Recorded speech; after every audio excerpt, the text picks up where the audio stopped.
Welcome, dear managers, to Lobotomy Corporation, where you've been hired to manage a number of abnormalities in order to provide energy for our glorious city. Intro aside, Lobotomy Corp as a game holds a very special place in my heart. I have very fond memories of December 2024, just constantly playing the game, rage quitting, taking breaks, thinking the game was unfair. I had so many phases while I played the game, and it just left a really great impression in my heart. And I would personally say it's my favorite out of the three Project Moon games. Not to say that Limbus Company or Library of Ruin are bad or anything, they're also very amazing. I just really love the vibe and the way the entirety of Lobotomy Corporation was formatted as a game. And I've always wanted to talk about it. Yeah, I've never really had anybody to talk about it with. And I wouldn't necessarily know how to go about it. Lobotomy Corp as a game it's hard to describe. It's an SCP management game. How do you really sell that to somebody other than just saying it's an SCP management game? How do you get into the nitty-gritty of everything? And in that, I decided, well, if I wanted to maybe convince somebody to play the game, or mostly just to talk about what I like in the game, it would be fun to just, rank some of my favorite abnormalities while I played Lobotomy Corp. And I guess that's really all there is to say about it. I wouldn't necessarily want to stall. A pre-warning, though, is that my rankings, while being pretty general, same as everybody else, the ones that are usually at the top are at the top. But a lot of my rankings do come from just my own personal experience. Some specific abnos that some other people wouldn't usually put are in my top 10 because I personally had a great experience with them back when I played the game myself. Of course, before I get into my top 10s, I will hit some honorable mentions that me personally I like. Obviously, I'll start off with just one sin and 100 good deeds. The first abnormality you get in the game, they're very funny. They don't do anything, they don't kill you. Even if you get the worst possible result with them, they'll just be a little bit cross.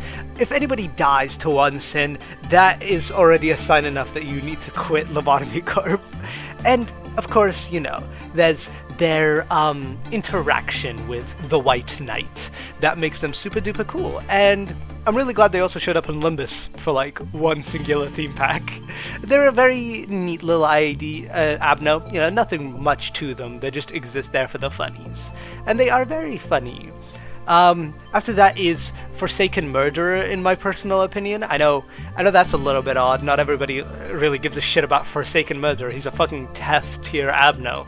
But in all three of my playthroughs of Lobotomy Corp, I always had this dude show up at the start and I'd always get him. So I've just had fond memories of him always being there no matter what, and then me always killing him super duper quickly, cause he isn't tough. But his presence throughout the franchise has been pretty big, with him showing up in Library of Ruina, and in Limbus Company you even have Regret Faust, who's super duper cool, and I use her to this day, personally. He's just a cool little guy, he's funny. And obviously this one, people would expect it to be on my top 10, but it isn't, just as an honorable mention for Nothing There. I know everybody loves this thing, it's funny. What can one say about it? Every time you go near it, it says, hello, I love you, and then it tries to trick you and then kill you. It's funny. It's a funny little thing. The big problem is I never exactly had the luxury of ever interacting with Nothing There. I would always get them at the very end of my playthroughs where I'd already basically done everything and had full gear and full loot.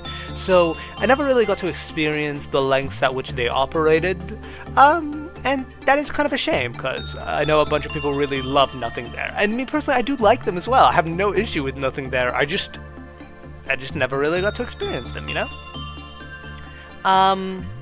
Yeah, those are the three I'll go for now. I mean, I could mention Porcubus or I don't know, blue star, but they don't really do much. So we could just skip forward and start off with my number 10 pick, which is Funeral of Dead Butterflies.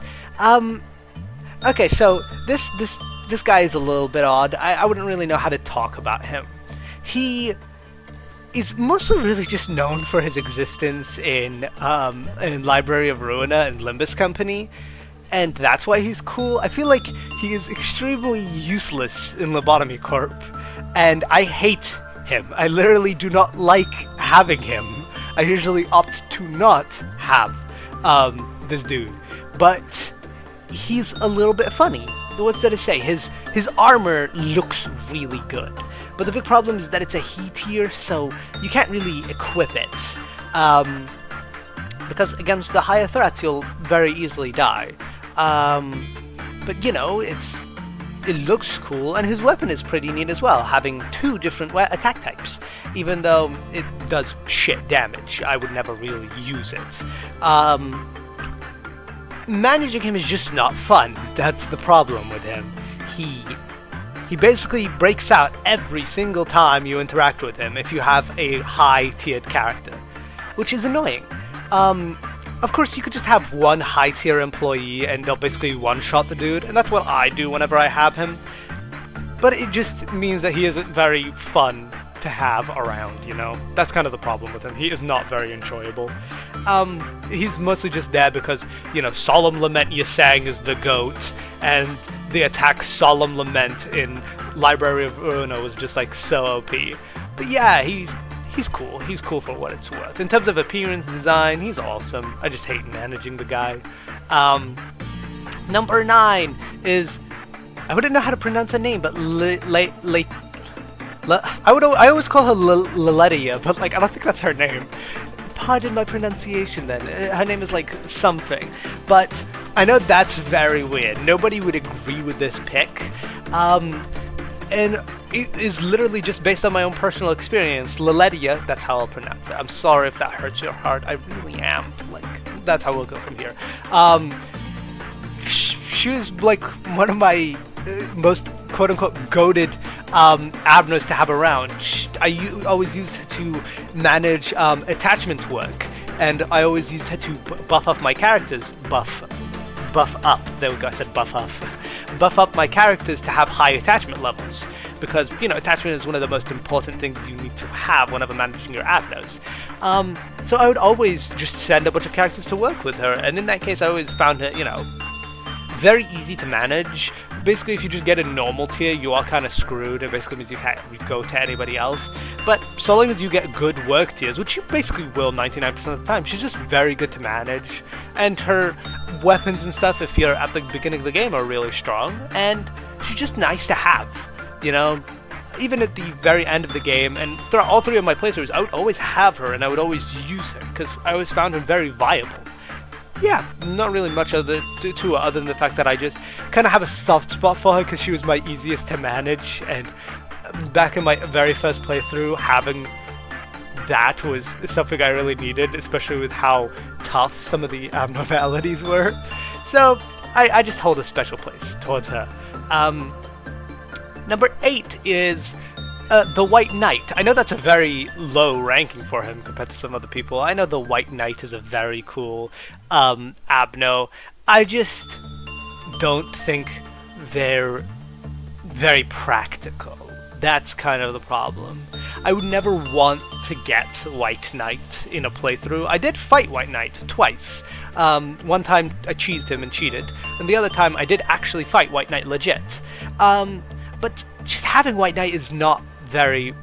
They're very cool abno, with you having to, you know, use the Plague Doctor to kill 12 of your sinners and turn them into quote-unquote angels who follow the Plague Doctor, but then the Plague Doctor turns into the god that is the White Knight, and all your characters basically just die and turn into fucking demons. It's very cool. It's a very fun experience. It's kind of one of the things I would recommend you always do in Lobotomy Corporation, but it's not something that I would ever want to keep. After I'm done with that, I just be like, okay, yep, that's it. Okay, time to re-roll back before I got this dude. Because he causes so many problems. He's one of the only Abnos in the entire game who operates on a real-time schedule, where basically every 30 seconds his killer path counter decreases by 1, which basically means, like, dude, he will basically fuck you up if you do not operate on him basically all the goddamn time. He's not very fun to have, it's just his presence is very cool, especially in Library of Ruin. You know, in Library of Ruin it's so fucking cool. But yeah, for me, it's just the managing aspect of him is not very fun, so I can't really rank him much higher. That's about it for him. Number 7 is very fun, though. I don't know if anybody would agree with this, but I have Schadenfreude, or however you would pronounce their name. They're just very fucking cool. I don't really know what to say. It's a box that stares at you, and the main fun gimmick of them is that you're not supposed to stare at them back whenever you're you know, managing the Abno. You're supposed to look anywhere else in the map. It's a fun little gimmick that makes them tough to manage if you don't know, but like, it just makes them super fun, and they just look very cool. They literally just remind me of analog horrors to like the full extent, and the game came out way before analog. Oh, well, yeah, it came out in like 2017, I'm pretty sure. So yeah, they're just a very cool Abno. They're very good for Justice, if you're trying to grind out Justice, which is very nice. I just really like them. I think I have a soft spot for them, because I did also have them on my first playthrough as well. They're just a very fun little Abno that like looks at you all the time, and they look very cool. For my number 6, also speaking of Justice, I have Der Verschers. I'm sorry, I don't know German or Russian. I don't know what languages, and I'm sorry. But like Magic Bullets, I have Magic Bullets.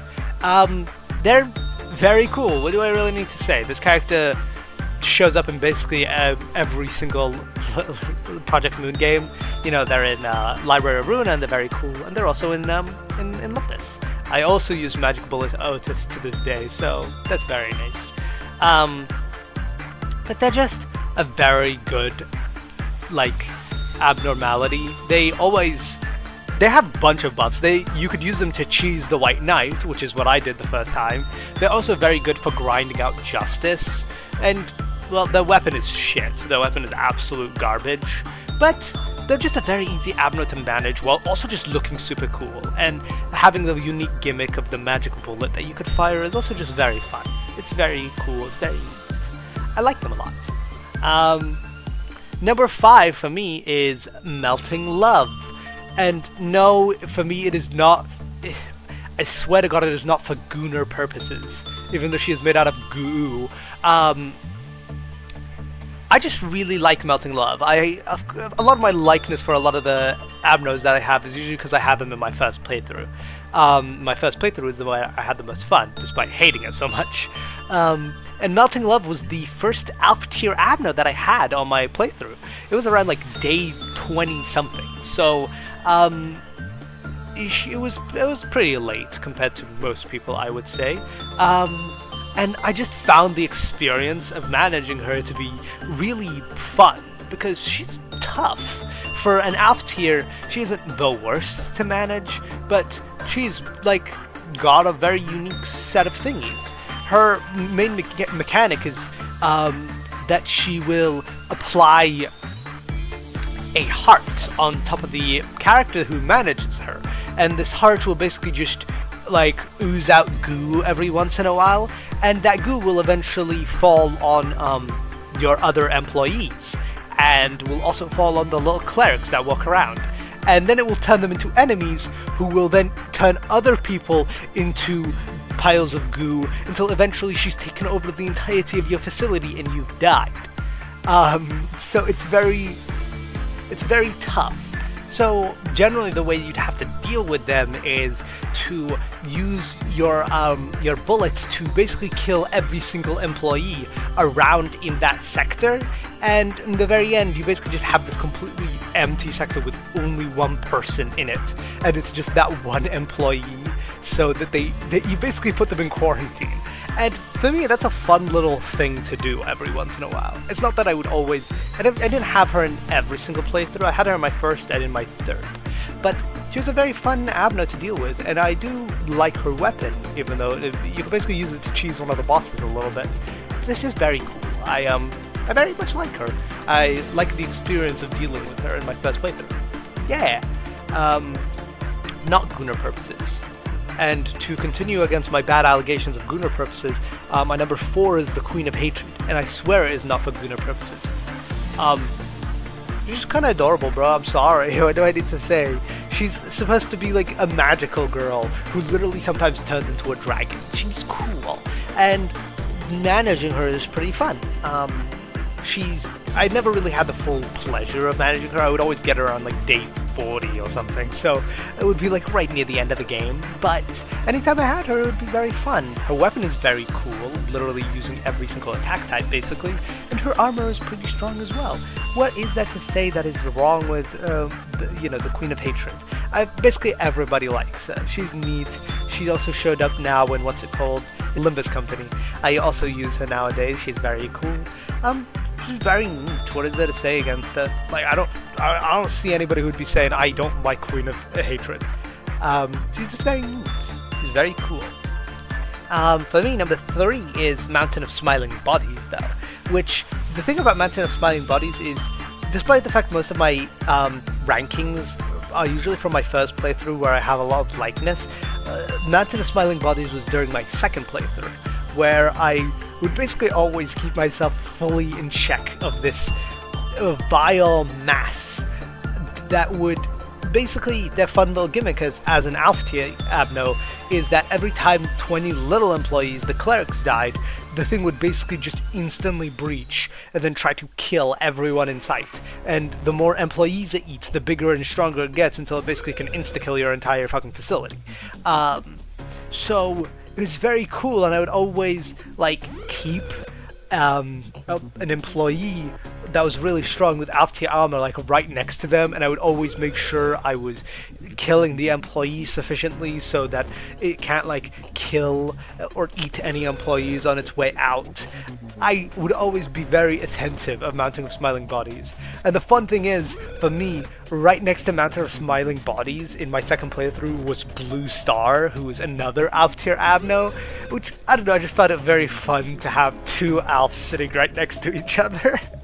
And I have fond memories of Mountain of Smiling Bodies. Obviously, they're also just very cool for the franchise, and my hope is that they are the first Alpha tier ego that we'll get in Limbus Company, but who knows? I just really like them. They're a very funny little guy. Second place for me, though, is Knight of Despair, who, again, I am not helping myself with the Gunnar allegations. I just found her to be very fun to have in my first playthrough.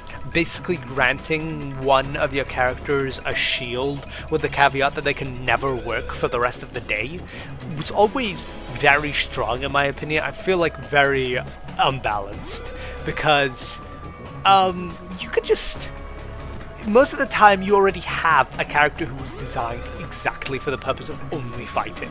So, for me, I would always just use my strongest dude, who I still remember to this name. The being's name was Jacob. I always used to have this dude named Jacob, and he would always have everything. I gave him everything so he could be the strongest. And, you know, she's just very strong in that case. She also just never really breaches. She's good for attachment work.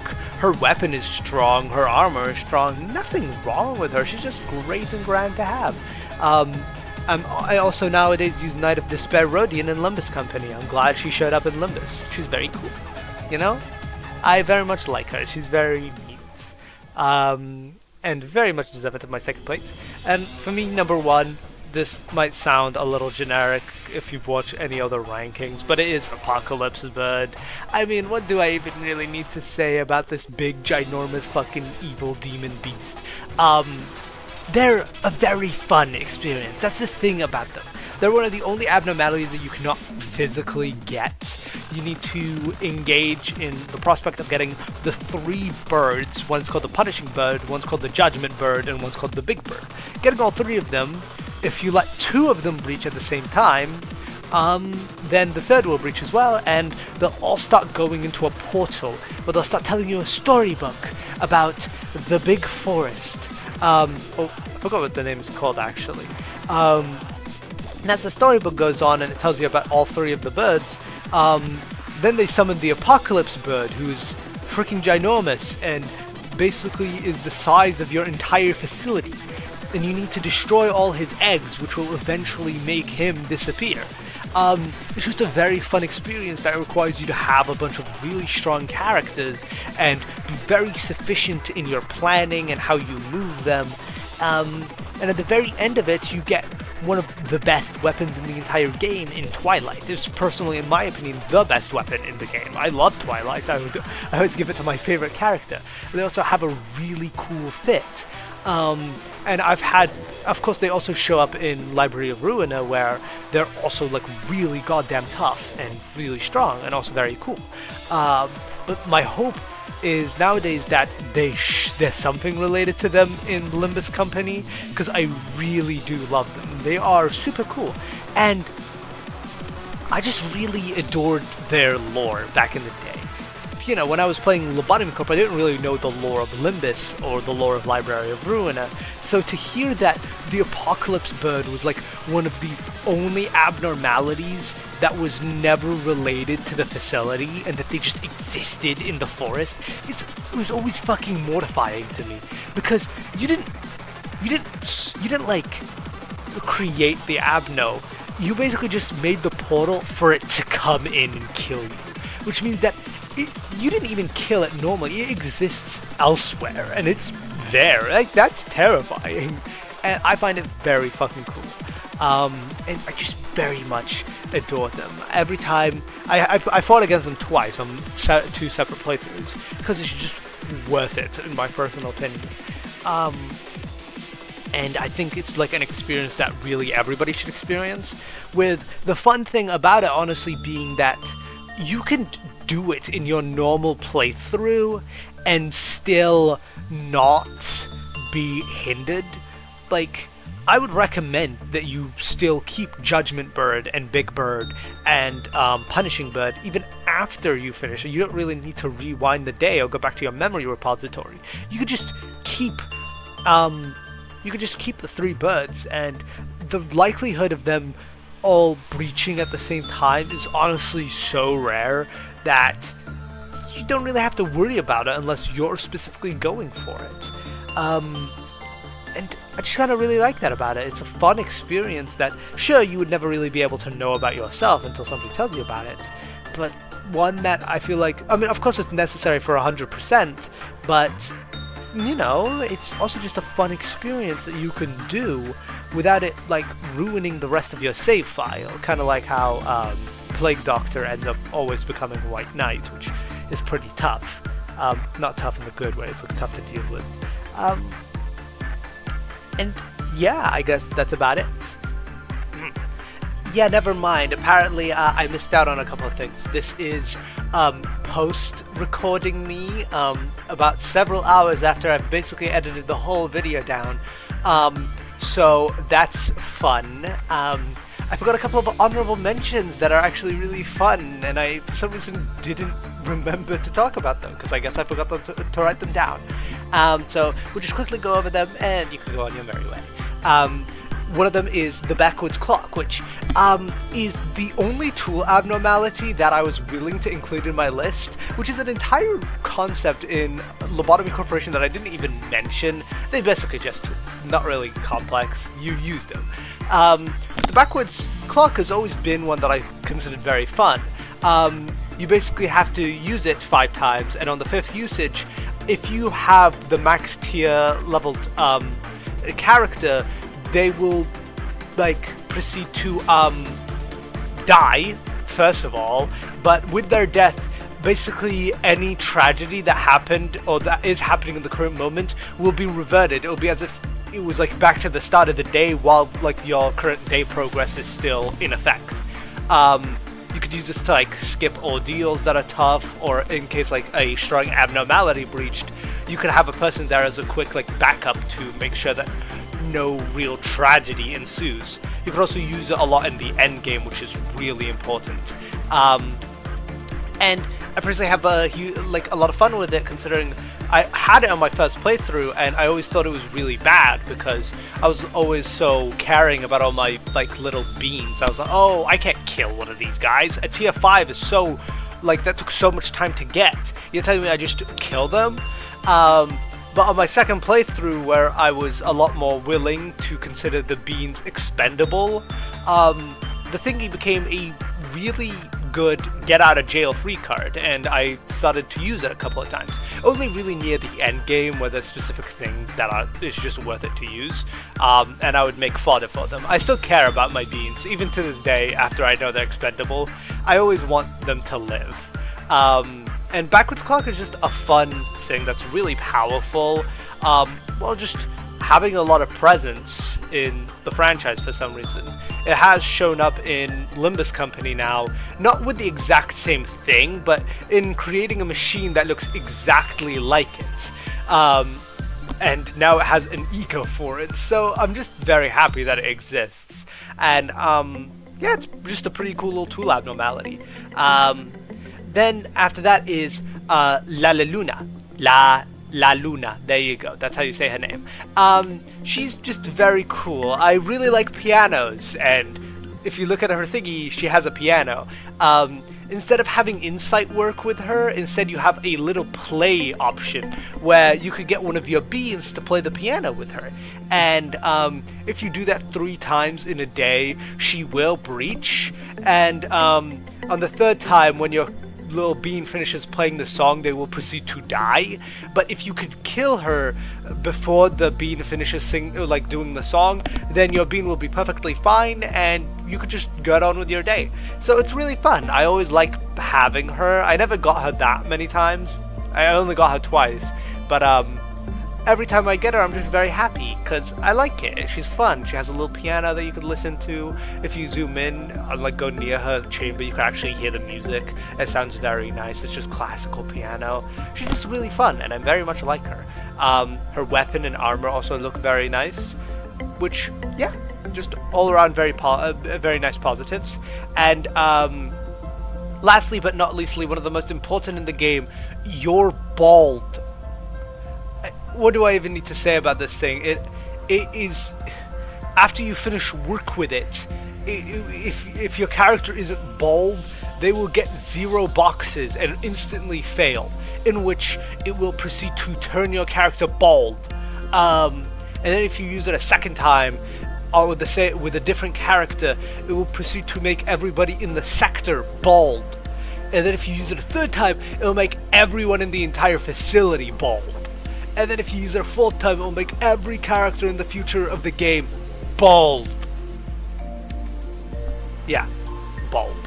It's just funny. It's very goofy, and I will never actually use it, but the memes behind it are funny. You're bald, bro. And yeah, that's about it. Back to the original recording.